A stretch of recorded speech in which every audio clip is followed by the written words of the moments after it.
মাঝে মধ্যে আমার ভিডিওগুলো দেখে অনেক আপারা আমাকে কমেন্ট করেন, কি ব্যাপার আপু, এত সুস্বাদু রান্না করে আপনি শুধু একা একাই খেলান, আমাদেরকে কেন খেলাতে দেন না? আরে ভাই, আপনাদেরকে বলছি, কিশোরগঞ্জের ভাষা না, আমাদের নরসিংদী ডিস্ট্রিক্টের ভাষায় আপনাকে বলছি, সুস্বাদু করে রান্না আপনিও করতে পারবেন, আপনিও হাজবেন্ডের কাছে অনেক জনপ্রিয় বই হয়ে উঠবেন এবং সবার কাছে। এটার জন্য আপনাকে কি করতে হবে ভাই, একটু ধৈর্য ধরে রান্না করতে হবে। ধৈর্য না থাকলে কখনোই কোনো কাজ আপনি সফলতা হতে পারবেন না, কারণ সফল হতে হলে কিন্তু আপনাকে ধৈর্য ধরতে হবে, যে কোনো কাজেই হোক না কেন, সেটা ছোট হোক বড় হোক, সেটা বড় কথা নয়।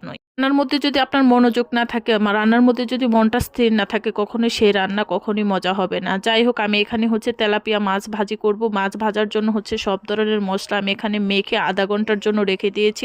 আধা ঘন্টার জন্য রাখার পরে কিন্তু আমি মাছটা হচ্ছে কড়াইতে দিয়ে দিব। যেহেতু কড়াইটা আমার হচ্ছে একটু তার দিয়ে ডলা দিয়েছিল, সেজন্য মাছটা উঠতে আমার দেরি হয়ে গেছে। ভুলবশত কেউ তার দিয়ে কড়াই ডলা দিবেন না। আঁচটা